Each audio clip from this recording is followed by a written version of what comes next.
And we are live.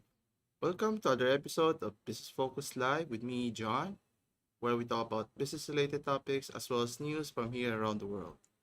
If you're new to this channel, don't forget to subscribe and let's get started.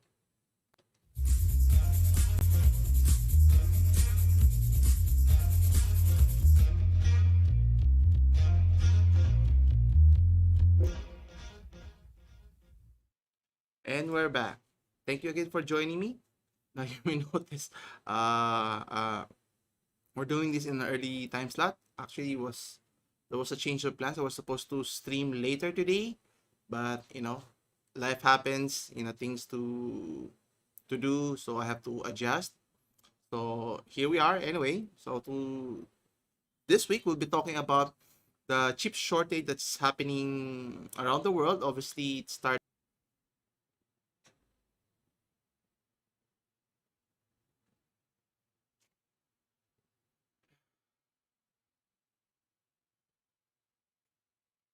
I think we're back.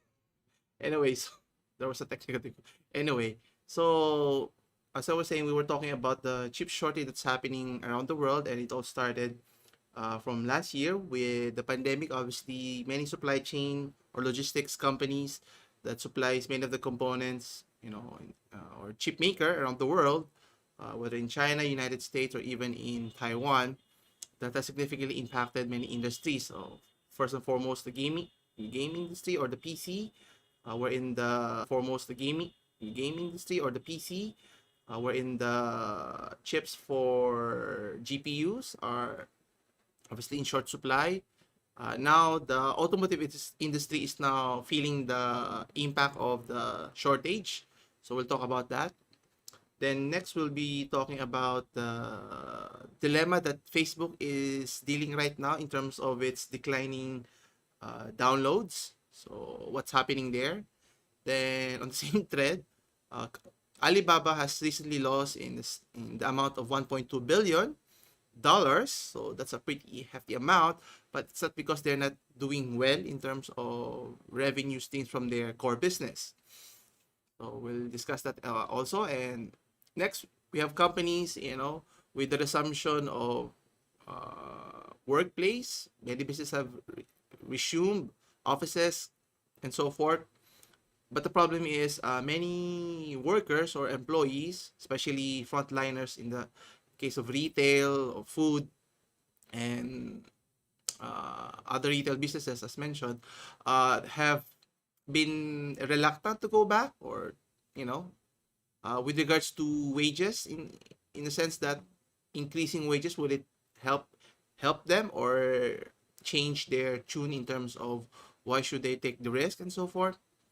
Then next, in the Philippines, what's interesting here is cryptocurrency has gained a substantial following in a sense, because you can earn cryptocurrency and by playing what type of game we'll talk about in a bit. And lastly, stay tuned for our last part where we talk about a $2 million supercar, who's aiming to break the world record for the land speed record, or the fastest production car in the world, was wrecked. Anyway, so for our first story, as I mentioned, the chip shortage that's ongoing still now. Whether this would have a long-lasting effect, well, not necessarily. Obviously, it's still being felt right now, and it has cost the industry or the automotive industry in the sum of 110 billion. So that's a pretty sizable amount if you look at it. And according to the article here at CNBC.com, they mentioned that obviously the shortage in the semiconductor chip is impacting the global automotive industry this year. Obviously, last year, little to no production has caused the sales to drop significantly. Anyway, and according to a consulting firm, Alex Partners, they mentioned that the pandemic's induced chip crisis has been exacerbated by the events that are normally just bumps in the road for the automotive industry, such as fire in the key, chip making fabrication plants, severe weather in Texas, and drought in Taiwan. So obviously, uh, sales has been lost.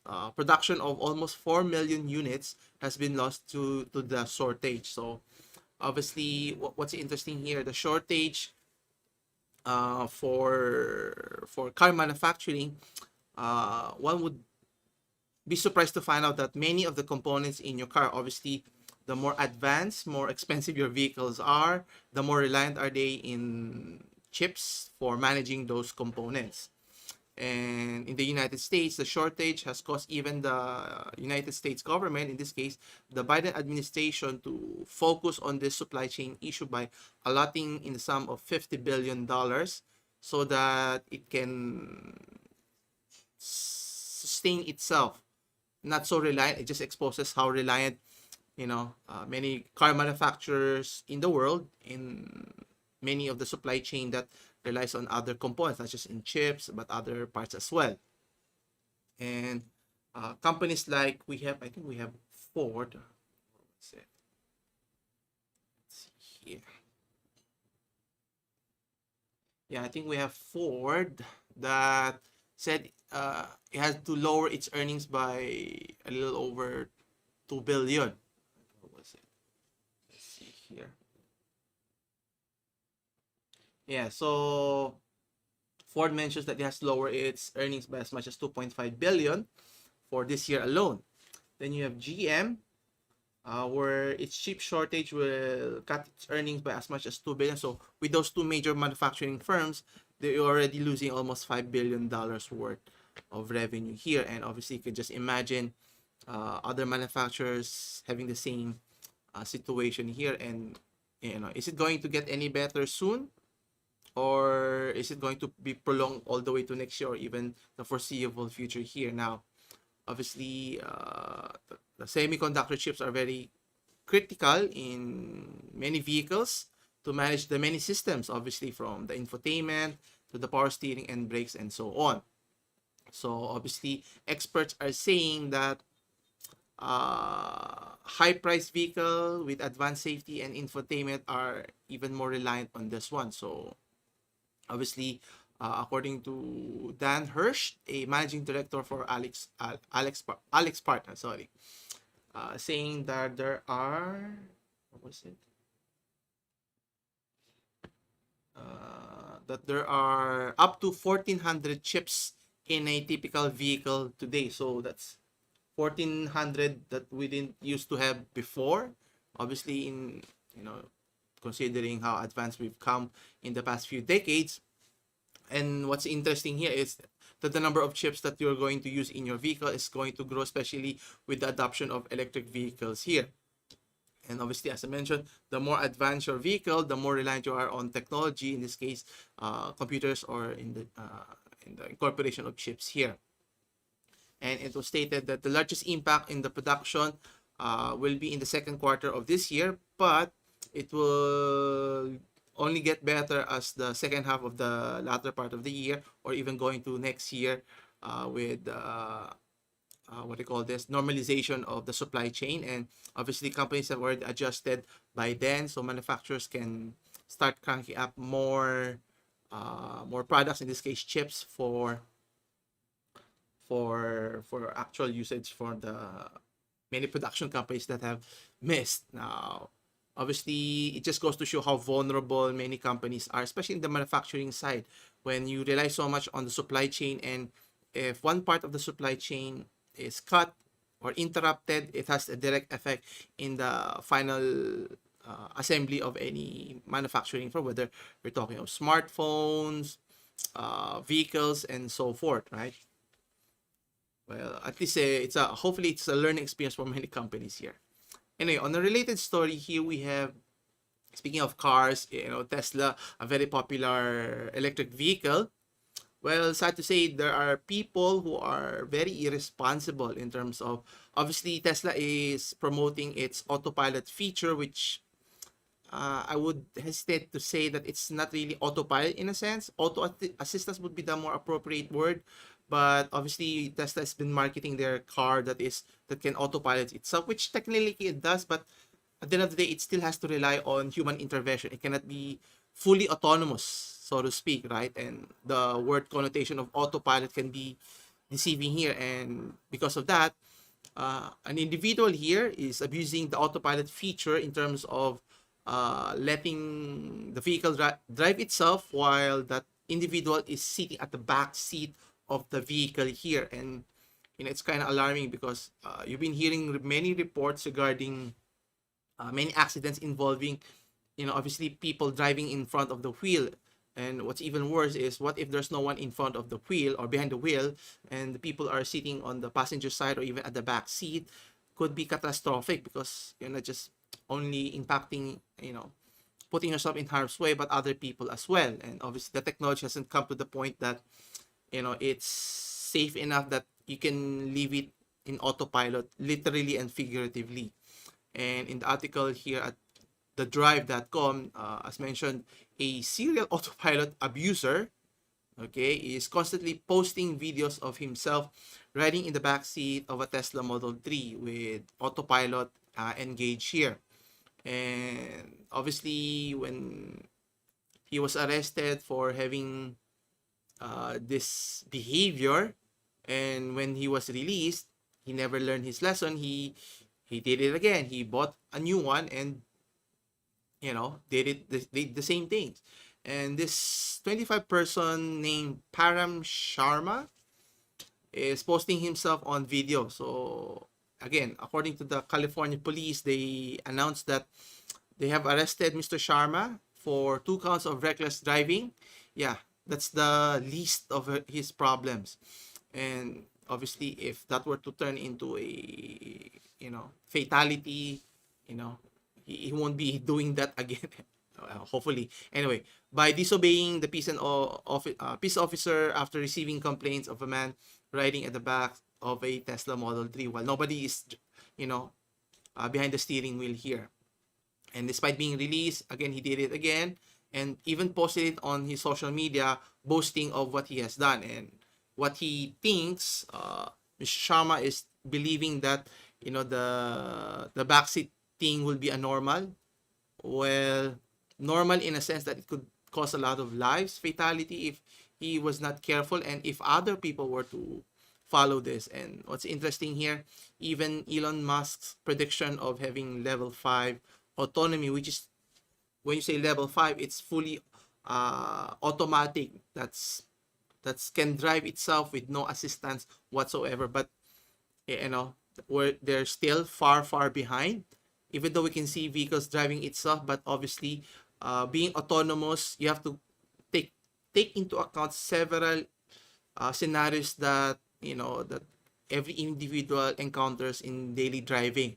You may be driving on a straight line, but there are certain instances where someone would jump in front of you or someone would cut you off. You have to react quickly, and obviously an AI doesn't learn that in one sitting. It takes hours and upon hours of learning before you could even cope with any situation here. And what's sad here is that Mr. Sharma has no intention of stopping anytime soon, until hopefully it doesn't get to the point. But if he continues in his direction, that not only would he put himself in harm's way, but other people as well, which is the kind of scary, because you see enough in regular roads that you see people being reckless in terms of being irresponsible while you're in front, behind the wheel. What more if you're not behind the wheel itself? So you can just imagine the seriousness of any accidents could affect. And obviously, this disregard for safety for other people is a very important issue that obviously should be penalized heavily. And obviously, it's not just the responsibility of the individual, but also the company that promotes the autopilot feature, because it's not fully automated in a sense. So it's still not yet fully self-driving, and it still need a human behind the wheel, just like in an airplane, wherein you would say it has an autopilot feature, but you still need someone behind the craft. Otherwise, no one would ride an airplane anymore. And what's interesting, Tesla's current build is only for the fully self-driving to be level 2. So there's still a long ways to reach level 5 here. So meaning there's still driver assistance incorporated in the vehicle here. And obviously, getting to level 5 is the ideal condition for anyone who's you know, trying to dream of, fully automated vehicles here. So hopefully, people will learn that, you have to be responsible at the end of the day. Anyway, so speaking of technology here, we have Facebook, you know, who's been in a lot of trouble for their antitrust issues with the government, but there's a concerning trend that's happening lately now. Facebook's dominance in the social media spectrum has been slipping, and according to TechCrunch.com, it's slowly slipping, chipping away. And should Facebook be concerned here with regards to what's slipping here? So the signs for Facebook's hold on the social media app ecosystem is slipping slowly but surely. Getting beat by TikTok, which is a very popular social media platform nowadays, is the most downloaded app for the year 2020. And if you were to look at the statistics or the data that provide, so Facebook app and its Facebook Lite saw 15 million installs per week in 2020 of May last year. So, but compared that to this year, it's been slowly decreasing. So where was it? So it's been slowly decreasing, which in this case, June of same year, last year, has already dipped to from 15 million to 13 million. And what's interesting, all the way to April of this year, that number has now dropped to 11 million. So that's a significant loss of 23% in just a span of 12 months. So meaning if you're Facebook or if you're Mr. Zuckerberg, should you be concerned with this going trend here? Yeah, I might be, and simply because of why the sudden shift, meaning are people less and less inclined to use the platform? Is it something that the company is doing that's turning off their users, or is it just the nature of the beast, we're in the cycle of one platform shifting to another and so forth? Obviously before Facebook came around, there was what was it, Friendster, MySpace, and then now you had Facebook, then obviously now you have TikTok, then eventually something will surpass even TikTok in the future. And question is, what would Facebook do? And they've been so reliant on the user base and by generating their revenue by selling our information to third-party companies to sell you ads and so forth. So obviously this is a concerning trend if you're Facebook, and what will happen in the near future, we have to wait and see. So let's take a look here in the key figures here. So you can see here, what was it? There you go.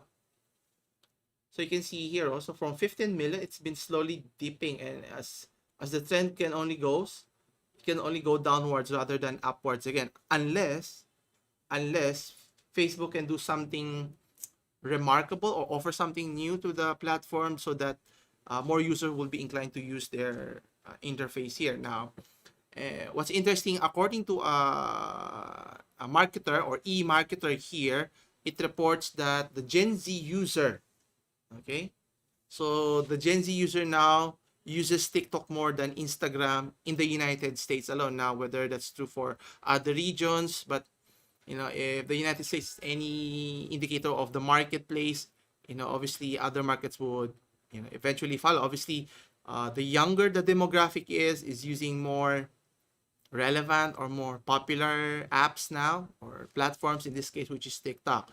And obviously, Facebook has been doing well on its own, but obviously it's coming to a saturation point wherein obviously the main users that adopted it early on has been aging in a sense, in a good way. So the young demographic, which has been growing slowly and steadily, is preferring to use a different platform altogether. So we'll see how it pans out for the company itself. Anyway, speaking of companies doing not so well, so it's not just Facebook who's on a downward trend in terms of its demand. Here we have Alibaba, one of the biggest e-commerce giant in the world, particularly in China. has an operating loss of $1.2 billion. Now, not necessarily the reasons you might think that if they did terribly from last year. Now, obviously, for many of the companies, especially from the last year during the pandemic, e-commerce platforms tend to do better. So, what's the reason here now? According to the article in Forbes.com, it mentions because of antitrust regulators' fine on the said company, where they deemed that they were unfair and monopolistic in terms of their stranglehold in the marketplace here. So the Alibaba Group, which is owned by Mr. Jack Ma, had a first quarterly operating loss since the company went public a few years back. So they were imposed a massive fine, as mentioned, by the China antitrust regulators. So if they were not hit by the fine, which is in the sum of 18.2 billion yuan for engaging monopolistic practices, they would have reported almost 50% of increase in their revenue year on year, in a sum of almost 11 billion yuan. Since they had generated an operating income of almost 90 billion, which is slightly down compared to the previous year. But anyway, according to the CEO, Daniel Zhang,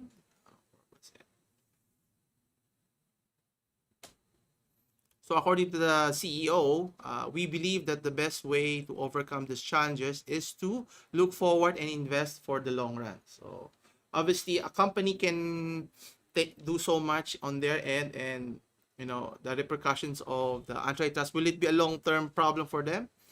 Maybe not. I mean, obviously, despite the fine that the hefty fine that they were attached with, it's only a single point in time, and with the way they're growing as a company, investing in other businesses, they still continue to grow and generate more revenue here. And what's interesting here is that the company's core business, which saw a significant increase, the gross merchandise value saw an increase of almost 7.5 trillion yuan on its retail marketplace for this year. Then they have other businesses for their Alibaba Cloud services. So the company computing affiliate has seen a surge of 50% on revenue of a little over 60 billion yuan. So they're not doing bad. And you also have Alibaba expecting to see a revenue rise almost 1 trillion by the year 2022. So obviously this will have a short-term effect, or dip in their shares, might say, but they'll be fine in the long run. Now obviously it all started when Mr. Jack Ma, the co-founder or billionaire of the company, was slammed for its comment on the China's financial regulators, which could have not, but as you can see in the timeline right after when Jack Ma talked about or slammed the government about its regulation, everything turned where it is right now. So is it a long-term impact for the company? Not necessarily, because they're a very big company, and this is what can compete in the likes of Amazon in the Western market here. Anyway, so next we have different companies, right? So how are they able to cope with the pandemic? For those who are still here, doing well, the problem is now is how do you entice people to, you're looking to hire people, how do you entice them to not get into their graces, but get the right people here? And some, or in this case, companies like Amazon, Walmart, and McDonald's are trying to increase wages to entice employees, but obviously, is increasing wages or minimum wage enough to entice those people, or anyone at that? Even I would be inclined to apply for any job anytime soon. So according to businessinsider.com, so many of the companies here, or the Wall Street Journal reported that the main companies, especially in the retail sector, you have Amazon, Walmart, McDonald's, and Chipotle, are doing everything that they can to attract thousands of new workers by raising pay, or or basic pay here. Now, what they're offering is not just raise of pay, which is also offering signing bonus and other educational perks. Now, is it enough to convince many of those workers to apply right away? Well, not so easily, because obviously the main concern of many individual, if I were in their place, that the safety because of the pandemic that's still happening, right now. So what to do about it? And I think unless those companies realize that, there are very few people who are enticed to apply right away. Now, obviously, Lux Corporation has a big coffer, offering, like in the case of Amazon, offering as much as $17 per day, or per hour, sorry, and offering a signing bonus of $1,000. Now, the signing bonus is great, but $17 for a entry level fee for per hour, is it going to convince anyone anytime soon, unless you're desperate in a sense?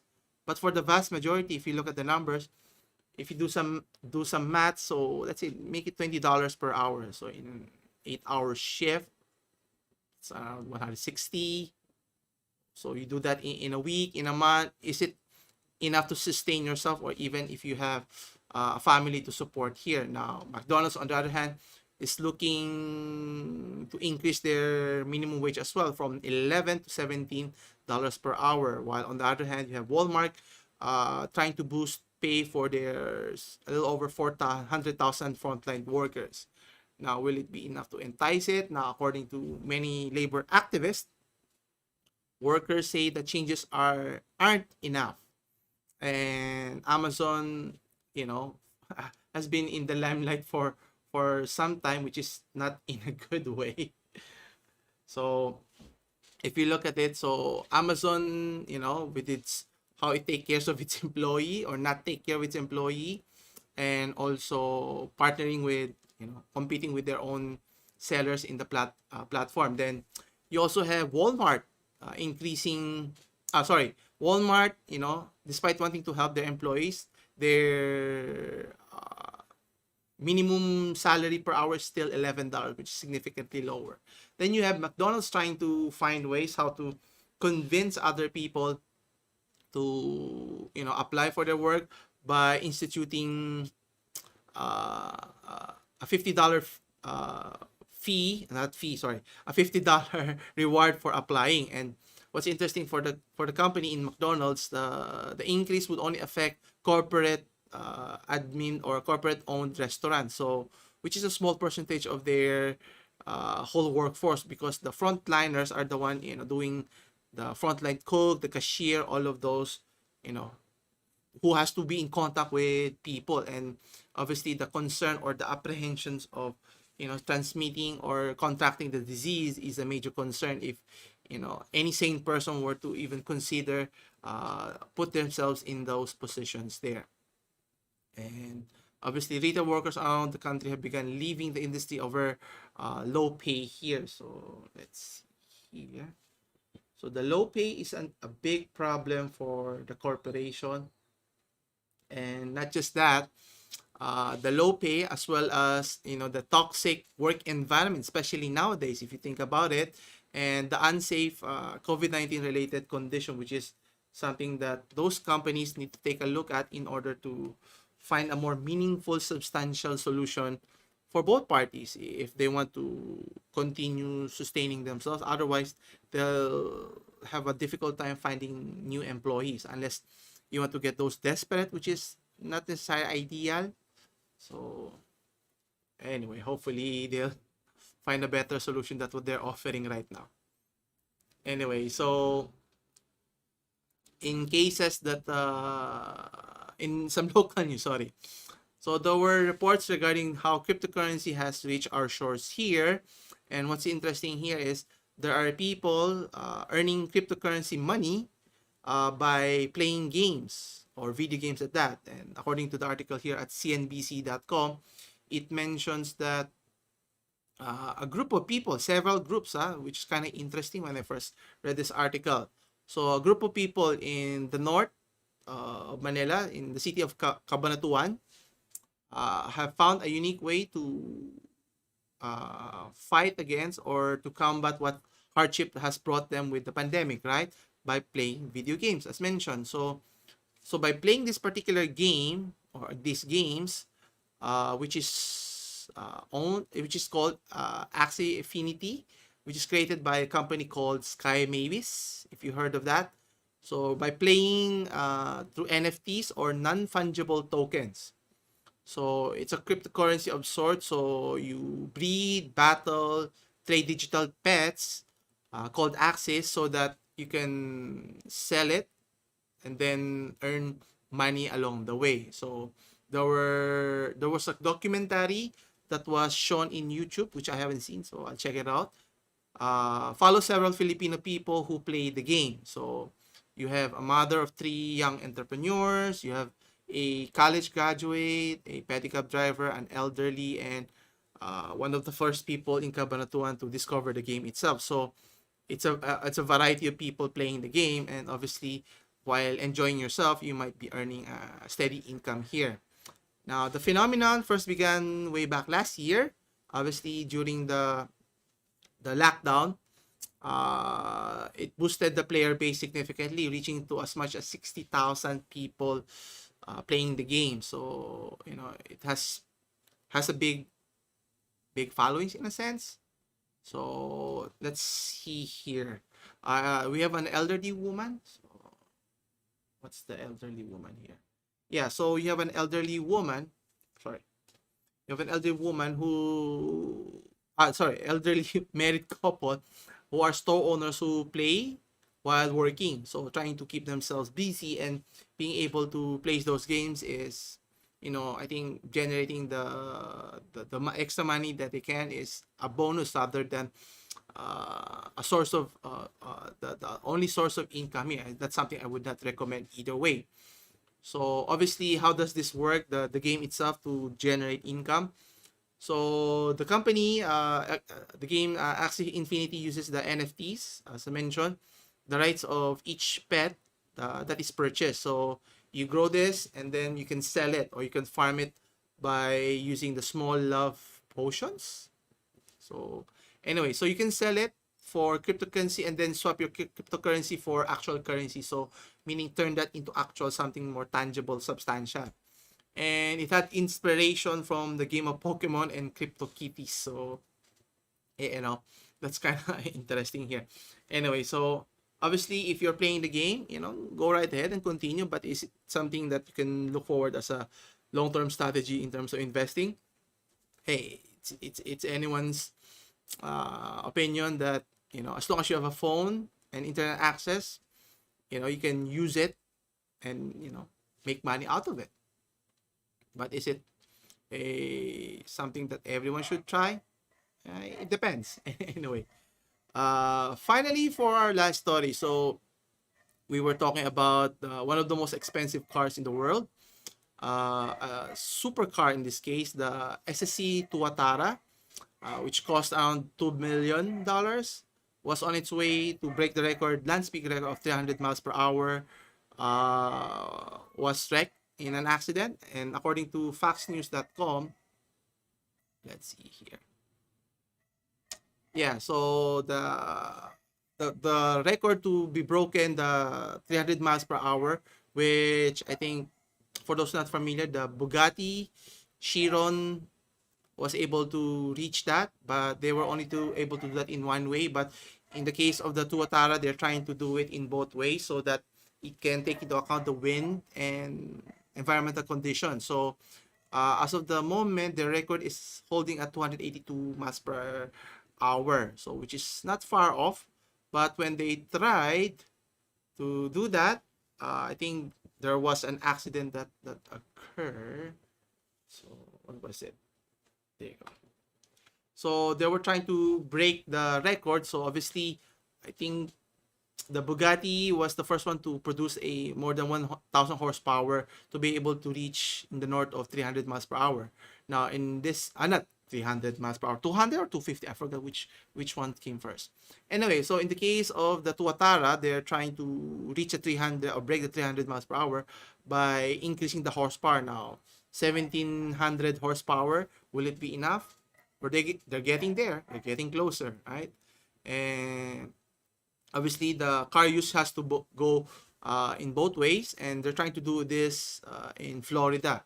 But the problem here is the truck carrying the vehicle on a Utah highway near Salt Lake City tipped over because of high winds. Now, so let's take a look here what happened to the vehicle. So it looks nice, right? And then, yeah, so you can see here the the damage it did. But what's interesting here is the damage is only superficial, so nothing too drastic that it cannot, you know, continue its objective. So it only sustained body damage and glass damage, so they can fix it and try to re try another attempt in this case. So anyway, as mentioned, the Bugatti Chiron is the only one who was able to reach or break the 300 miles per hour here, but they were only able to doing it one way here. And I don't know, up to a certain point, you know, going beyond 300, 400, even 500 miles per hour, how are you able to do it? Because you need a substantial runway to be able to do that. And you know, for practical uses, it doesn't make any sense either way here. I think, you know, running 200 miles per hour is pretty fast enough, you think about it. And whether that's, you know, worth paying a substantial amount, 1 million, 2 million, or even more for going that fast, right? Maybe buy an airplane next time. We don't know. Anyway, that concludes our live stream today. Come back again next week for more business news. Now, hopefully we'll have our normal schedule again for next week. It's only this week that I have some personal errands to attend, so I had to change my time frame. Anyway, I see you again next week, same time, same channel.